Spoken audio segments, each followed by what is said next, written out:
오늘 우리에게 주신 하나님의 말씀을 봉독합니다. 22장 1절부터 6절입니다. 이스라엘 자손이 또 길을 떠나 모압 평지에 진을 쳤으니 요단 건너편 곧 여리고 맞은편이더라. 십볼의 아들 발락이 이스라엘이 아모리인에게 행한 모든 일을 보았으므로 모압이 심히 두려워하였으니 이스라엘 백성이 많음으로 말미암아 모압이 이스라엘 자손 때문에 번민하더라. 미디안 장로들에게 이르되 이제 이 무리가 소가 밭에 풀을 뜯어먹은 같이 우리 서방에 있는 것을 다 뜯어먹으리로다 하니 그때에 십볼의 아들 발락이 모압 왕이었더라. 그가 사신을 부올의 아들 발람의 고향인 강가 부돌에 보내어 발람을 부르게 하여 이르되 보라, 한 민족이 애굽에서 나왔는데 그들이 지면에 덮여서 우리 맞은편에 거주하였고 6절 다 같이 합독합니다. 우리보다 강하니 청하건대 와서 나를 위하여 이 백성을 저주하라. 내가 혹 그들을 쳐서 이겨 이 땅에서 몰아내리라. 그대가 복을 비는 자는 복을 받고 저주하는 자는 저주를 받을 줄을 내가 알미니라. 아멘. 하나님의 말씀입니다. 오늘도 하나님의 말씀에 은혜 받으시고 또 새 힘을 얻으시고 한 주간 승리하시기를 주의 이름으로 축복합니다. 아멘. 10명의 정탐꾼 2명의 여호수아와 갈렙이 있습니다. 자, 가나안 땅에서 정탐을 하는데 이 10명의 정탐꾼은 사실 보고, 정확한 현실 인식을 하고 사실 보고를 합니다. 팩트를 보고하게 되는 거죠. 그것에서 끝나게 되니까는 백성들의 마음이 너무 비관적이 되는 겁니다. 불편한 거예요. 그래서 애굽으로 다시 돌아가자 그렇게 하는 거죠. 거기에서 끝나면 안 되고 반드시 여호수아와 갈렙의 보고를 채택해야 하는 거죠. 그것이 뭐예요?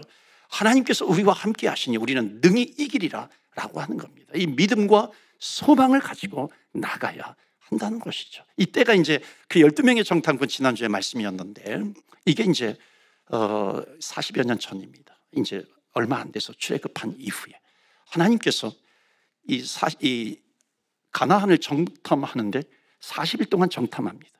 그래서 하루를 1년씩 계산해서 광야에서 40년 동안 너희들이 더 훈련을 받아야 한다는 겁니다. 그만큼 늦춰지는 거죠. 늦춰진다고 해가지고 이게 문제가 있는지 저는 그렇게 생각하지 않습니다. 왜냐하면 40년 동안 이스라엘 백성들이 훈련을 받는 거거든요. 그러니까 훈련을 받으니까는 뭐 다른 사람들하고 다른 민족하고 싸워가지고 이기기도 하는 거죠. 그러니까 오늘 본문의 말씀이 이거예요. 이제 40년이 지나서 마지막 가나안 땅에 들어가야 하는데 이제 가나안 땅에 들어가기 전에 광야에서 전쟁을 하는 겁니다. 그 오늘 본문의 말씀 이전에 보면 이 본문에도 나와 있죠. 이 발락이라고 하는 모압의 왕이 이스라엘을 두려워하는 거예요. 보니까 아몰이라고 하는 나라도 저 이스라엘 백성들이 이겼대. 이제 모압 땅을 이제 통과해서 가나안 땅으로 들어갈 텐데 우리와 전쟁을 할 텐데 우리는 저들이 보니까는 홍해 바다도 건넜고 여호와라고 하는 여호와 하나님의 도우심으로 전쟁도 이겼고 승승장구했는데 우리는 이기지 못할 것 같은 거예요. 그러니까 오늘 본문의 말씀이 뭐냐면 발락은 모압의 왕인데 발람이라고 미음 받침이 있어요. 발람이라고 하는 점술가입니다. 이방 선지자로도 나오는데 점술가에게 저주해달라고 부탁을 하는 거예요. 그래서 파견대를 보내게 되는 겁니다. 그러니까는 불안하잖아요. 그 불안하니까는 점술가를 부르는 겁니다. 여러분, 점술가를 찾아가는 이유가 뭐예요? 불안하기 때문에 찾아가는 거잖아요. 여러분, 그러면은 그 점술가가 점을 쳐주면 그것이 맞아요, 틀려요? 맞습니까, 틀립니까? 한번 손들어 보라고 하고 싶어요. 근데 여러분, 맞는 사람도 있고요, 틀리는 사람도 있어요. 여러분, 왜 맞아요? 그게 묶이기 때문에 그래요. 아, 점을 이렇게 쳐줬는데 이거래. 그럼 거기에 묶이게 되는 거예요. 그게 맞는 것처럼 보이는 거예요. 근데 기독교인들은 그렇지 않아요. 기독교인들은 하나님을 믿는 거거든요. 그러니까 이 발락이라고 하는 왕은 불안한 거예요. 두려운 거예요. 그래서 초대를 하게 됩니다. 여러분, 점쟁이가 하는 말, 점술가가 하는 말 절대로 여러분 신경 쓰지 마세요. 신경 쓰면 그렇게 묶여버리게 된다는 겁니다. 제가 한국에서 농촌 목회하면 농촌 목회할 때 정말 그리스도인과 이 무속 신앙이 아주 교묘하게 이게 짬뽕되어 있는 경우가 얼마나 많이 있는지 모릅니다. 아기를 낳는데 시어머니는 교회 와서 감사합니다 감사헌금하고요. 그 다음날 점집에 가가지고 이름을 짓는 거예요. 장명소 같은 데 가가지고 이름을 좀 지어주세요. 그래서 횟수, 이거 뭐냐, 붓수 이런 거 정확하게 따져가지고 이름을 짓기도 합니다. 또 어떤 일이 있는 줄 아세요? 태기를 합니다. 태기를 가가지고, 태기라고 하는 게 뭐예요? 날짜를 잡는 거잖아요. 그래서 이사하고 뭐 그 결혼식 할 때 또 가서 태기를 합니다. 손 없는 날. 뭔지 아세요? 손 없는 날? 요즘 한국 달력에도 손 없는 날이 나온다고 하더라고요. 이상하게 돌아가는 것 같아요. 9일인가 10일인가 뭐 손 없는 날이라고 그래요. 손 없는 날은 귀신이 활동하지 않는 날이에요. 그러니까 귀신이 활동하지 않으니까는 재빠르게 이사해야 돼. 그래서 이사를 손 없는 날로 이사를 잡는 겁니다. 결혼식, 뭐 장례식 이런 거 손 없는 날로 잡게 되는 거죠. 여러분, 우리 기독교는 1년 365일이 손 없는 날인 줄로 믿습니다. 아멘. 그렇잖아요. 성경에 분명히 나와 있잖아요. 하나님을 경외하라. 원수의 손에서 건지리라 하는 거예요. 상함 받지 않도록 하나님께서 붙잡아 주시는 겁니다. 그래서 오늘 첫 번째 메시지 다 같이 읽어요. 시작. 우리는 운명이 아니라 하나님의 섭리를 따라 산다. 하나님의 섭리, 하나님의 도우심을 따라서 사는 하나님의 백성이다라고 하는 겁니다. 어떤 사람이 집을 구하는데 집이 너무 싼 거예요. 마켓 프라이스보다 한없이 싸요. 그러니까 알고 봤더니 그 집에 이사해가지고 들어가는 사람은 시름시름 앓다가 죽은 사람도 있고, 또 이렇게 이제 병에 걸려가지고 또 나오는 사람도 있고. 그러니까 그 소문이 나니까는 누가 이사 가겠어요? 하나님 믿지 않는 사람 거기 누가 이사 가겠어요? 이사 가면 나도 죽을 것 같은데. 그러니까 집값이 하도 이렇게 계속해서 떨어지는 겁니다. 여러분, 그 집에 이사 갈 사람은 한 사람밖에 없어요. 그리스도인밖에 없습니다. 예수 믿는 사람밖에 그 집으로 이사할 사람이 없는 겁니다. 그런데 여러분, 믿는 것 같기도 하고 안 믿는 것 같기도 하고요. 그러면 담대하게 결정하지 못하는 거죠. 여러분, 용한 진짜 점쟁이는 예수 믿는 사람들을 알아본다고 하잖아요. 예수 믿는 사람들이 왔어. 진짜 이 사람은 내가 예수 믿는 걸 아니까 실력 있는 점쟁이네. 그래서 내가 이 사람한테 점을 쳐야 되겠다. 이렇게 여러분, 이게 되겠어요? 안 되는 거죠. 점을 치는 게 아니죠. 그러니까 진짜 진짜 크리스찬이 가면은 점괘가 안 나온다 그래요. 여러분, 점괘가 안 나오기를 축원합니다. 아멘. 이게 뭐 점을 치라는 거예요, 말라는 거예요? 여러분, 점 치지 마세요. 절대로 하지 마세요. 요즘 인터넷 이런 걸 통해서 이런 게 얼마나 많이 이렇게 홍수처럼 오는지 몰라요. 사람들의 마음을 빼앗아 버리는 거거든요. 여러분, MBTI 같은 거, 애니어그램 같은 거, 뭐 혈액형 같은 거, 여러분 참고만 할 뿐이죠. 거기에 묶여버리면 안 돼요. 참고만 하는 거예요. 왜냐하면은 거기에 묶여버리게 돼요. 나도 모르게 나는 이런 사람이야, 나는 뭐 I야, 나는 뭐 M이야, B야, 뭐 이런 거에 묶여버리는 겁니다. 그러면 내가 그런 사람이 되어버려요. 아니에요. 우리는 하나님의 자녀라고 하는 겁니다. 하나님의 자녀, 창조주 하나님의 자녀이기 때문에 우리는 하나님의 손에 붙들리는 거라고 하는 겁니다. 그렇기 때문에 여러분, 그런 것에 대해서는요, 나를 막 움켜잡으려고 해요. No! 거절할 줄 알아야 하는 겁니다. 성경에 보면은 복이라고 하는 단어가 참 많이 나와요. blessing. 뭐 에이션뿐만 아니라 한국 사람뿐만 아니라 여기 서양에서도 보면 God bless you, God bless you 그러잖아요. blessing, 이 복이라고 하는 단어가 참 많이 나옵니다. 그런데 시편에도 많이 나오는데 더 중요한 것은 뭐냐면 복의 주체를 알아야 된다는 거예요. 복의 주체가 누구는가? 하나님 아버지가 복의 주체다라고 하는 거죠. 우리 민족의 조상들을 보면은 얼마나 믿음이 대단한지 몰라요. 물 한 그릇 떠다 놓고 기도하잖아요. 빌잖아요. 나무에다가 빌기도 하고 돌 하나 던져놓고 빌기도 하고요. 돼지 머리 잘라놓고서 빌기도 하죠. 대단한 믿음이잖아요. 그런데 아무리 대단한 믿음이다 할지라도 주께로 오지 않으면요, 이 복의 주체를 제대로 향하지 않으면은 말짱 헛것이라고 하는 것을 말씀하고 있는 겁니다. 여러분, 복의 주체는 하나님이에요. 그런데 이 발락이라고 하는 왕은 발람 점술가를 불러서 저주하게 하기 위해서 파견대를 보냅니다. 파견대를 보내면 그냥 보내겠어요? 뭐 많은 선물을 가지고 가겠죠. 그래서 오늘 본문 이후에 말씀을 보시면요, 아주 중요한 말씀들이 나와요. 민수기 22장 12절 말씀 보실까요?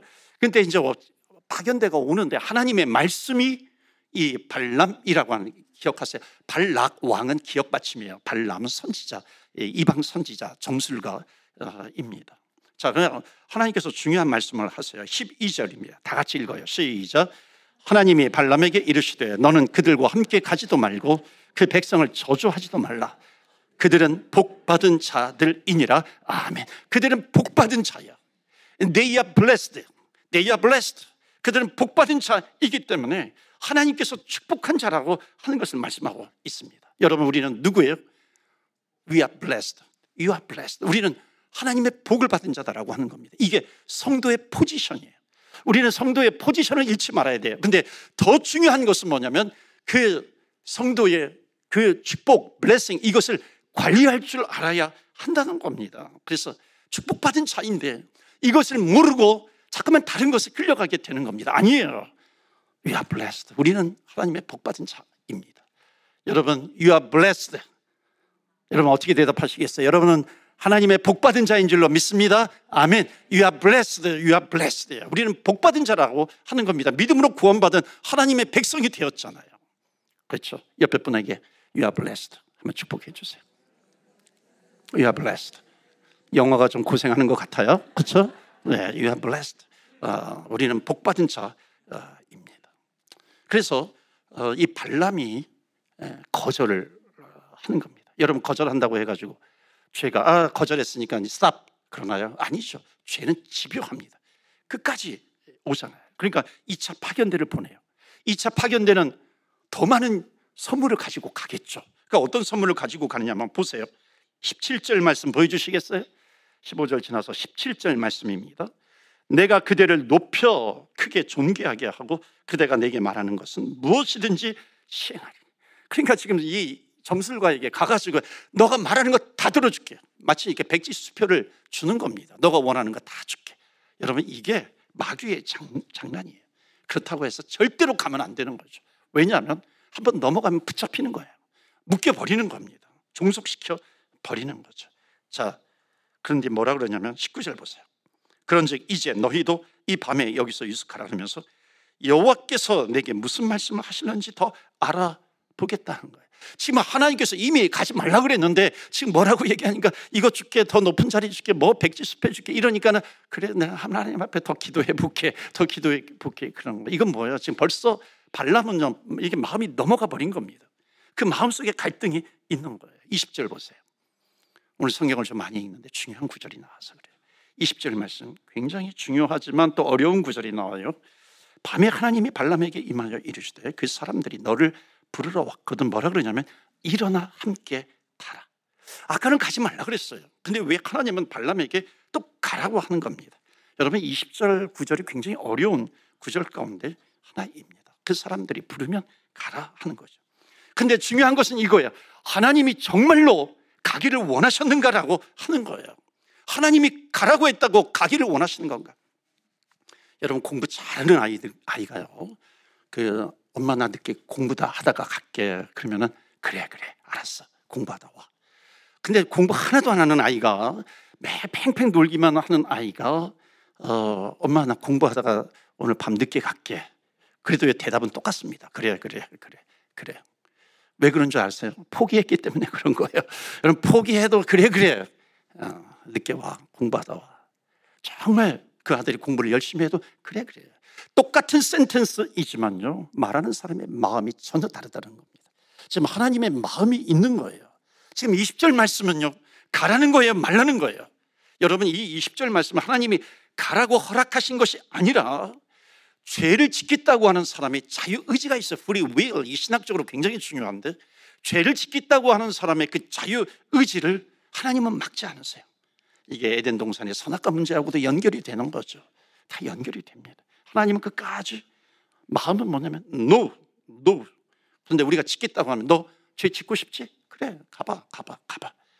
하나님 20절 말씀은요 하나님의 양보 같지만 양보가 아니라 이 발람이라고 하는 점술가의 무지에서 나오는 겁니다. 21절 보세요. 21절 보면 마지막에 가는데 빨간 글씨로 있잖아요. 가니. 여러분 이 단어가 히브리어에서 홀레크예요. 홀레크라고 하는 말이 뭐냐면 정말 이게 뜨거운 거예요. 뜨거워 마음이 막 불릴 듯 일어나는 겁니다. 막 흥분했어요. 높은 자리 준대, 뭐 많은 선물을 준대. 그리고서 막 달려가는 겁니다. 그 자기의 자유의지를 가지고 죄를 향해서 달려가는 거예요. 그런 지금 모습을 보여주고 있는 겁니다. 뜨거운 마음이 있어요. 여러분 뜨거운 마음이 하나님을 향하시기를 주의 이름으로 축원합니다. 아멘. 성령의 충만함도 뭐예요? 성령의 불이잖아요. 뜨거움이 있어요. 그 뜨거움을 가지고 하나님께로 나아가는 것이죠. 그 뜨거움을 가지고 세상을 향해서 나아가고 있는 그런 모습이에요. 자, 그 다음에요 아주 재미있는 일이 벌어져요. 아시는 분들은 아시겠지만 22절 보실까요? 이제 가는데 하나님이 막으시는 거예요. 천사 막으려고 있죠. 이 하나님의 천사가 나타납니다. 하나님의 천사가 나타났는데 막으려고 하는 거죠. 이 하나님의 마음인데, 그런데 어떻게 해요? 발람은 가려고 하죠. 그래서 하나님의 천사를 보지 못해요. 누가 보냐면 이 발람이 나귀를 타고 가는 거예요. 나귀를 타고 가는데 나귀는 그것을 보는 내용이 나와요. 23절 말씀 보실까요? 23절 보니까 나귀가 여호와의 사자가 칼을 빼어 손에 들고 있는 이 길에 선 것을 보니, 그러니까 나귀는 그것을 보았는데 발람은 그것을 보지 못하는 거예요. 그러니까 채찍질하면서 때리는 겁니다. 여러분, 이것을 보고 하나님의 사자를 보고 선 것은 누구냐면 나귀, 짐승 새끼잖아요. 여러분, 이 성경이요 굉장히 지금 풍자적이지만 이게 비극적으로 표현하고 있는 겁니다. 얼마나 인간이 비참한 상태에 놓여 있는지 적나라하게 보여주고 있는 겁니다. 그러니까 짐승은 이런 얘기 하면 안 되는데, 짐승은 지금 하나님의 사자를 본 거예요. 마치 영안이 열린 거예요. 짐승은 영이 없는데 그냥 표현을 그렇게 하는 겁니다. 지금 하나님의 사자가 보이는 거예요. 그런데 지금 발람은 못 봐요. 인간이 안 열려 있어요. 이건 뭐예요? 너 발람아, 짐승만도 못하구나 라고 하는 것이죠. 이거는 인간의 실체를 표현하는 하나님 아버지의 슬픔의 마음을 표현하는 거예요. 풍자적이지만 슬퍼하시는 거죠. 그러니까 이 말씀을 읽을 때요, 우린 자세를 가다듬어야 돼요. 이런 말씀, 심호흡을 크게 하고 이 말씀을 보아야 하는 겁니다. 하나님을 보지 못해요. 하나님의 마음을 알지 못해요. 여러분, 이 구약 성경은 신약 성경 다음에 봐야 됩니다. 그래야 구약 성경을 제대로 봐요. 신약 성경 우리가 여러분 기억나세요? 로마서 말씀 보았잖아요. 믿음으로 하나님의 은혜로 구원받았어요. 그 하나님의 은혜로 구원받은 사람이 구약 성경을 봐야 제대로 보는 겁니다. 여기 하나님의 말씀이 있어요. 율법이 있어요. 구원받은 하나님의 자녀들은 이 말씀을 붙들고 내가 어떻게 살아가야 되는가 라고 하는 것을 보게 되는 겁니다. 유대인들은 신약이 없이 구약만 믿으니까 결국 뭐예요? 율법으로 구원받는 보다, 내 행위로 노력으로 구원받는 것보다 그게 아니죠. 우리는 하나님의 은혜로 말미암아 구원받은 주의 백성들이에요. 그렇다면 우리는 이 세상에서 삶을 살아갈 때에 끝까지 하나님을 의지해야 하는 거죠. 기도로 깨어 있어야 돼요. 기도로 깨어 있고, 그러기 위해서 하나님과 깊은 교제를 해야 되는 것이고, 말씀을 붙들어야 하는 것이고, 죄의 유혹은 에브리데이 오는데 우리도 어떻게 해요? 에브리데이, 매일매일 영의 양식을 먹으면서 깨어 있어야죠. 그래서 오늘 두 번째 주시는 메시지가 있어요. 우리 다 같이 읽겠습니다. 시작. 우리는 육신의 눈이 아니라 믿음의 눈으로 본다. 크리스찬은 누구냐? 믿음의 눈으로 보는 사람입니다. 심지어 어떤 내용까지 나오냐면요, 보세요. 28절 보이실까요? 기막힌 말씀이나 기가 막힌 말씀. 28절 말씀. 여호와께서 나귀 입을 여시니, 그러니까 지금 막 때리는 거예요. 안 가니까 발람은 못 보고 있는 거예요, 하나님의 천사를. 그런데 그냥 이 나귀가 너무 아픈 거예요, 지금 맞으니까. 그래가지고 여호와께서 나귀 입을 여시니 발람에게 이르되 내가 당신에게 무엇을 하였기에 나를 이같이 3번이나 때리느냐, 이렇게 말을 합니다. 나귀가 말을 해요. 정말 믿기 어려운 구절이잖아요.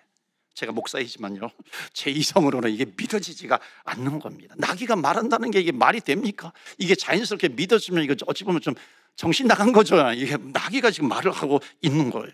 근데 저는 그런 생각을 합니다. 나귀가 말을 한다는 게 믿어지지가 않아요.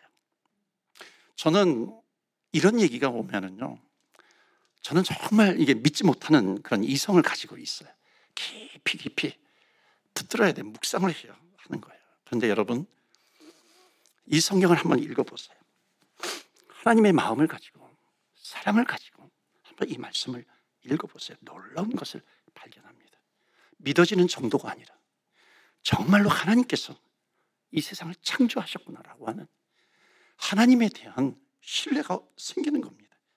하나님께서 나귀도 지으셨기 때문에 나귀도 말을 하게 하시는구나, 입을 여실 수 있는 분이시구나, 하나님이시구나, 하나님은 모든 것을 하실 수 있는 분이구나, 그 믿음이 오는 거예요. 하나님께서 원하시는 것이 그 믿음 아니겠어요? 어찌 보면 동화 같은 얘기예요. 동화 같은 얘기지만 거기에 메시지가 담겨 있는 거예요. 하나님의 마음이 여기에 담겨져 있는 겁니다. 그러니까 지금 나귀를 통해서 철저하게 깨닫게 하시는 거죠. 여차저차해서 결국 도착을 했어요. 도착을 했더니 저주해달라 그러는데 발람은 저주하지 못해요. 오히려 저주하려고 하는데 축복을 하게 되는 겁니다. 그러니까는 이 발락이라고 하는 모압의 왕이 저주해달라 그러는데 축복을 하니까 그 다음에 적당하게 타협하는 것이 뭐냐면은 그 다음에 25절이에요. 저주하지도 말고 축복하지도 말아라 그런 거예요. 적당하게 타협하는데 이게 저주하지 말라는 거예요. 묶이는 거죠. 그런데 나중에 보면은 이게 결국 저주하게 하려고 하는 그런 부분들이 있는 겁니다. 여러분 계속해서 요구해요. 저주해달라고 그래요. 그런데 축복하게 됩니다. 여러분 왜 그런 줄 아세요? 발람에게 발람이 그렇게 잘해서 축복을 하는 것이 아니라 바로 You are blessed 이거예요. They are blessed. 그들은 축복받은 자야 라고 하는 겁니다. 그들은 축복받은 자라고 하는 것이고 하나님은 그들은 축복받은 자라고 하는 것에 대한 약속을 하나님은 한시도 그것을 놓지 않으셨다는 겁니다. 사랑하는 성도 여러분, 저와 여러분은 축복받은 주의 백성인 것을 믿으시기를 축원합니다. 아멘. 이들의 계획은 완전히 수포로 돌아가게 되는 겁니다. 여러분 우리도 그럴 때가 있지 않습니까? 불안해요. 두려움이 있어요. 하나님은 일하지 않으시는 것 같아요. 멈추어져 있는 것 같아요. 한국의 모든 것을 정리하고 여기까지 왔는데 뭔가 진척이 되지 않아요. 신분이 변화가 되지 않고 레이오프 당하기도 하고 경제적으로 너무나도 어려워요. 그런 일을 당하지 않습니까? 하나님이 일하시는 것 같지 않아요. 가만히 계시는 것 같지 않아요. 가만히 계시는 것 같아요. 그러나 여러분 그때에도 그까지 믿음의 백성들, You are blessed, 축복받은 백성들은요 그까지 하나님을 붙들어요. 이것을 뭐라고 얘기하냐면 믿음의 배짱이에요. You are blessed. 축복받은 하나님의 자녀들은 영적인 배짱이 있어야 되는 거죠. 하나님 살아계셔. 하나님 지금도 역사하시기 때문에 그런 사람들은 배짱만이 아니라 기다림이 있어요. 기대감이 있어요. 하나님은 일하시기 때문에. 마치 여러분 무궁화꽃이 피었습니다 하세요. 눈 감고 무궁화꽃이 피었습니다. 그러면 그때는 막 재빨리 움직이지만 그런데 아멘 하고 딱 돌아보면은요 술래가 돌아보면은 딱 서 있잖아요. 마치 그런 것 같아요. 하나님이 서 있는 것 같아요.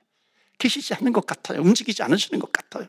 우리는 때로는 그렇게 하죠. 눈물의 꽃이 피었습니다. 절망의 꽃이 피었습니다. 경제적으로 너무나도 어려워요. 힘들어요. 앞이 이렇게 보이지 않아요. 아멘 하고 기도하고 돌아보는데 여전히 하나님은 움직이지 않으시는 것 같아요. 그러나 여러분 아세요?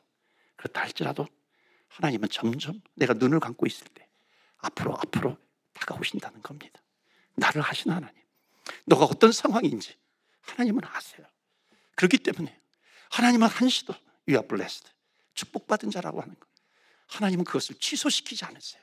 축복받은 하나님의 자녀입니다. 결국 마지막에 하나님은 이스라엘 백성들을 행진시키는 것처럼 하나님은 주의 백성들, 축복받은 백성들을 행진시키는 거예요. 그렇기 때문에 우리는 그런 상황 가운데서도 소망하는 거죠.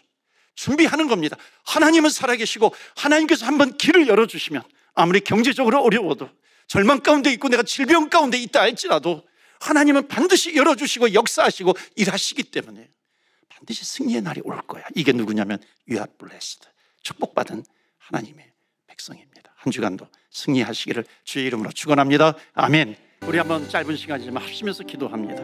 멈추어져 있는 것 같다 할지라도 세상의 유혹이 나를 둘러치고 있다 할지라도 그러나 하나님은 일하십니다. 역사하세요. 내 생활이 어렵고 힘들고 앞이 막혀 있는 것 같고 질병 가운데 못 살겠고 경제적인 어려움 때문에 못 살겠고 하나님 그런 여러 가지로 힘듦이 있다 할지라도 그러나 여전히 하나님은 일하시는데 믿음 잃지 않게 하여 주시고 하나님이 우리는 축복받은 주의 백성으로서 어떤 환경에서도 주님을 보게 하여 주시옵시고 믿음의 배짱을 갖게 하여 주시고 하나님 기대감을 가지고 기다릴 수 있는 저희들 되게 하여 주옵소서. 하나님께서 일으켜 세워주실 줄 믿습니다. 다 같이 주여, 주의 이름 부르며 기도하며 나아갑니다. 주여.